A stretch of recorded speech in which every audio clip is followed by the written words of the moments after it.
అందరికీ నమస్తే అండి. నవీన్స్ వ్యూ మరో కొండ ఛానల్కి మీ అందరికీ స్వాగతం. ప్రస్తుతానికి నడుస్తున్న హాట్ టాపిక్ విశాఖపట్నంలో గూగుల్ ఏఐ డేటా సెంటర్. అసలు డేటా సెంటర్ అంటే ఏంటి? విశాఖపట్నంలో గూగుల్ ఏఐ డేటా సెంటర్ పెట్టడం వల్ల మనకి మన రాష్ట్రానికి ఏమైనా లాభాలు ఉన్నాయా? ఒకవేళ ఎస్టాబ్లిష్ చేస్తే దానివల్ల ఏమైనా సైడ్ ఎఫెక్ట్స్ ఉన్నాయా? ఇలాంటి విషయాలన్నీ మీకు తెలుసుకోవాలనే ఆసక్తి ఉంటే ఖచ్చితంగా ఈ వీడియో చివరిదాకా చూడండి. నేను చాలా క్లుప్తంగా అందరికీ అర్థమయ్యేలాగా సరళమైన భాషలో మీకు చెప్తాను. ముందుగా మనందరిలో ఒక కన్ఫ్యూజన్ ఉంది. అదేంటంటే 2023లో అదానీ కంపెనీ విశాఖపట్నంలో ఫస్ట్ ఇంటిగ్రేటెడ్ డేటా సెంటర్ ఏర్పాటు చేస్తున్నట్టు ఒక అఫీషియల్ ప్రెస్ నోట్ రిలీజ్ అయింది. అలాగే గత ప్రభుత్వం దానికి శంకుస్థాపన కూడా చేయటం జరిగింది. కొత్త ప్రభుత్వం వచ్చిన తర్వాత గూగుల్ నుంచి మరొక ప్రెస్ నోట్ వచ్చింది. అదేంటంటే ఇండియాలోనే ఫస్ట్ ఏఐ హబ్ని విశాఖపట్నంలో ఏర్పాటు చేస్తున్నట్టు. అయితే మన విశాఖపట్నానికి 2 డేటా సెంటర్‌లు రాబోతున్నాయా అంటే, నా రీసెర్చ్‌లో ఏం తెలుసుకున్నానంటే, మనకి రాబోతుంది ఒకటే డేటా సెంటర్ అని, అది కూడా అదానీ మరియు గూగుల్ కంపెనీల పార్ట్నర్‌షిప్‌లోనే రాబోతోందని అర్థమవుతోంది. ఇది లేటెస్ట్‌గా అదానీ కంపెనీ నుంచి వచ్చిన official press note. Data centre అంటే ఏంటి? ఏఐ డేటా సెంటర్ అంటే ఏంటి? డేటా సెంటర్‌ని సింపుల్‌గా చెప్పాలంటే, మనం ఇంటర్నెట్‌లో చూసే ప్రతి ఇన్ఫర్మేషన్ యూట్యూబ్ అవ్వచ్చు, మ్యాప్స్ అవ్వచ్చు, న్యూస్ అవ్వచ్చు, ట్విట్టర్, ఇన్‌స్టాగ్రామ్ అందులో చూసే సమాచారం అంతా కూడా ఒక దగ్గర స్టోర్ చేసి ఉంచితే దాన్ని డేటా సెంటర్ అని అనొచ్చు. డేటా సెంటర్ అంటే డేటా స్టోర్ చేయటం మాత్రమే కాదు. ఆ డేటాని ప్రాసెస్ చేయటం గూడా. అంటే ఈ పర్టిక్యులర్ వీడియోకి ఇన్ని వ్యూస్ వచ్చినాయి. దీనికి ఇన్ని షేర్స్ వచ్చినాయి. ఇది ఇంత జీబీ ఉంది అని మ్యాప్ చేసి ప్రాసెస్ చేసే ఇన్ఫర్మేషన్ ప్రాసెస్ చేయటానికి కూడా డేటా సెంటరే చేస్తుందన్నమాట. సో, డేటా సెంటర్ ఎంత బాగా పనిచేస్తే ఇన్ఫర్మేషన్ మనకి అంత ఫాస్ట్‌గా, అంత కరెక్ట్‌గా వస్తుందన్నమాట. ఏఐ డేటా సెంటర్ అంటే డేటా సెంటర్‌కి నెక్స్ట్ లెవెల్. ఇది మనకు అర్థమయ్యేటందుకు నేను ఒక చిన్న ఎగ్జాంపుల్ చెప్తాను. నాకు రోజు ఉదయాన్నే లేచిన తర్వాత యూట్యూబ్ ఓపెన్ చేసి భక్తి పాటలు వినే అలవాటు ఉందనుకోండి. అలాగే మధ్యాహ్నం కుకింగ్ వీడియోస్ చూసే అలవాటు ఉందనుకోండి. నేను ఉదయాన్నే లేచి 7:00 యూట్యూబ్ ఓపెన్ చేస్తే నాకు కిందన భక్తి ప్రవచనాలు వీడియో సజెషన్స్ వస్తాయి. అలాగే మధ్యాహ్నం నేను లాగిన్ అయ్యి చూసాననుకోండి, నాకు కుకింగ్ వీడియో సజెషన్స్ వస్తాయి.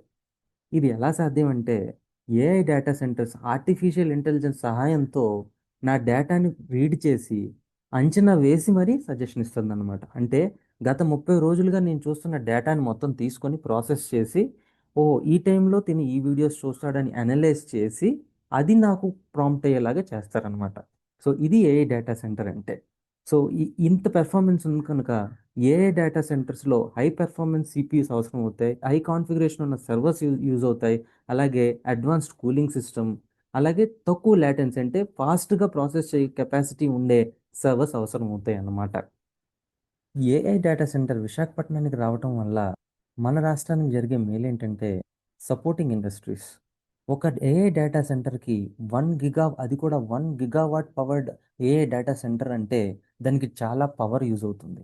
సో, ఆ పవర్ సప్లై చేసే కంపెనీస్ వస్తాయి. తరువాత నెట్వర్కింగ్ కంపెనీస్ అంటే మన డేటా ట్రాన్స్‌ఫర్ చేయటానికి నెట్వర్కింగ్, టెలికమ్యూనికేషన్స్ చాలా ఇంపార్టెంట్. సో, ఇంత స్కేల్ డేటా సెంటర్‌కి చాలా నెట్వర్క్, చాలా టెలికమ్యూనికేషన్స్ అవసరం అవుతుంది. దానికి సంబంధించిన కంపెనీస్ కూడా రావటానికి ఛాన్స్ ఉంది. అలాగే ఒక ఏఐ డేటా సెంటర్‌కి కూలింగ్ సిస్టమ్ చాలా ఇంపార్టెంట్. అది కూడా లార్జ్ స్కేల్‌లో ఉంటుంది. దానికోసం నేను మళ్ళీ మాట్లాడతాను. కూలింగ్ సిస్టమ్ సంబంధించిన కంపెనీస్ ప్రొవైడ్ చేసే కంపెనీస్ కూడా రావటానికి ఛాన్స్ ఉంది. అలాగే constructions. Large scale of construction కాబట్టి మంచి కన్‌స్ట్రక్షన్ కంపెనీస్ కూడా ఉపాధి దొరుకుతుంది. సో, ఇన్ని సపోర్టింగ్ ఇండస్ట్రీస్‌ని కూడా వెంటబెట్టుకొని వస్తుంది. అది ఒక అడ్వాంటేజ్. ఇక నంబర్ 2 ఫౌండేషనల్ ఇన్‌ఫ్రాస్ట్రక్చర్. అంటే ఇప్పుడు ఏఐ డేటా సెంటర్ ఎస్టాబ్లిష్ అయింది కనుక దానికి పవర్ గ్రిడ్ ఎస్టాబ్లిష్ అవుతుంది. దానికి సంబంధించిన రోడ్స్, దానికి సంబంధించిన ఇన్‌ఫ్రాస్ట్రక్చర్ అంతా బిల్డ్ చేస్తారు. ఇప్పుడు మిగతా కంపెనీస్ ఏమైనా చూసేటట్లయితే, ఆల్రెడీ ఇక్కడ ఇంత ఇన్‌ఫ్రాస్ట్రక్చర్ రెడీగా ఉంది. ఇంత పవర్ గ్రిడ్ అవన్నీ అవైలబుల్‌లో ఉన్నాయి. సో, అవి వాడుకొని మనం ఎందుకు అక్కడ ఎస్టాబ్లిష్ చేయకూడదని ఆలోచన చేస్తాయి. సో, వేరే కంపెనీస్ కూడా ఇంకొక ప్లేస్‌లో ఇవన్నీ ఎస్టాబ్లిష్ చేసే బదులు ఆల్రెడీ ఎస్టాబ్లిష్ అయింది గనక ఇక్కడికొచ్చి వాళ్ళు కూడా వాళ్ళ సంస్థలు ఏర్పాటు చేయడానికి అవకాశం పుష్కలంగా ఉంది. ఇప్పుడు మనం సైడ్ ఎఫెక్ట్స్ కోసం మాట్లాడుకుందాం. అందులో ఒకటవది వాటర్ కన్జంప్షన్ అంటే నీటి వాడకం. ఒక ఏఐ డేటా సెంటర్ ఒక రోజుకి 5,000,000 గ్యాలన్ల నీరు వాడుకుంటుంది. 5,000,000 గ్యాలన్ల నీరు అంటే 1,89,00,000 లీటర్ల నీళ్ళనమాట. ఇన్ని లీటర్ల వాటరు ఏఐ డేటా సెంటర్కి ఎందుకు అవసరం పడుతోంది అంటే, ఒక ఏఐ డేటా సెంటర్లో కొన్ని వేల సర్వర్లు రన్ అవుతూ ఉంటాయి. అవి 24 గంటలు రన్ అవుతూనే ఉండాలి. ఇప్పుడు అన్ని వేల సర్వర్లు అలా కంటిన్యూస్‌గా రన్ అవుతూ ఉంటే ఎంత హీట్ జనరేట్ అవుతుందో మనం అర్థం చేసుకోవచ్చు. అంత హీట్‌ని కూల్ చేయటానికి మనకి ఇంత వాటర్ యూజ్ అవుతుందన్నమాట. 1,89,00,000 లీటర్ల నీళ్లు అంటే ఒక సిటీలో 30,000 నుంచి 50,000 మంది ఉండే ఒక సిటీ వాడుకునే వాటర్ అన్నమాట. సో, అంత వాటరు కూల్ చేసాక మళ్ళీ మనం తిరిగి వాడుకోవచ్చు కదా! అనే ఆలోచన మనకు రావచ్చు. కానీ అంత హీట్‌ని కూల్ చేసే టైంకి అందులో అందులో చాలా శాతం వాటరు ఎవాపరేట్ అయిపోతుంది. అంటే ఆవిరైపోతుందనమాట. అప్పుడు ఫైనల్‌గా మనకి ఆ భారం అంతా కూడా భూగర్భ జలాల మీదే పడుతుందన్నమాట. సో, భూగర్భ జలాల వాడకం ఎక్కువయ్యి మనకి వాటర్ స్కేర్సిటీ వచ్చే ఛాన్సు ఉందన్నమాట. అంటే నీటి కరువు వచ్చే ఛాన్సు ఉంటుందన్నమాట. ఇది ఒక డిసడ్వాంటేజ్. ఇక రెండోది పవర్ వాడకం. అంటే కరెంట్ వాడకం. ఒక ఏఐ డేటా సెంటర్ అది కూడా 1 గిగావాట్ ఫెసిలిటీ అంటే అంత కరెంటు వాడకంతో రన్ అయ్యే డేటా సెంటరు ఒక రోజుకి ఎంత కరెంట్ వాడుకుంటుందంటే, ఒక 1,00,000 ఇళ్ళు ఉన్న ఒక సిటీ వాడుకునే కరెంట్‌ని అది వాడుకుంటుందన్నమాట. అయితే ఇది 'ద హిందూ' న్యూస్ పేపర్‌లో వచ్చిన ఆర్టికల్. ఇంకా ఇంకొకటేంటంటే, వైజాగ్‌లో హాట్ క్లైమేట్ ఉంటుంది. ఇంకా అందుకని కూలింగ్ కోసం ఇంకొంచెం ఎక్కువ పవర్ వాడాలని చెప్పి ఇక్కడ రాసుంది. అయితే అంత పవర్ సప్లై చేయటానికి మనకి సహజ పద్ధతులు అంటే సోలార్ ప్యానెల్‌లు గానీ, గాలిమరలు అంటే విండ్ మిల్స్ ద్వారా గానీ అంత పవర్ జనరేట్ చేయటం సాధ్యం కాదు. కాబట్టి మనం బొగ్గును మండించి లేదా మండి ఆహ్, ఇతర సహజ వనరుల్ని మండించి తయారు చేసే ఎలక్ట్రిసిటీ కూడా మనకి అవసరం పడుతుందనమాట. అంటే మళ్ళీ మనం సహజ వనరుల్ని మళ్ళీ యూజ్ చేసుకోవటం మొదలు పెడతామన్నమాట. ఇది కూడా ఒక డిసడ్వాంటేజ్.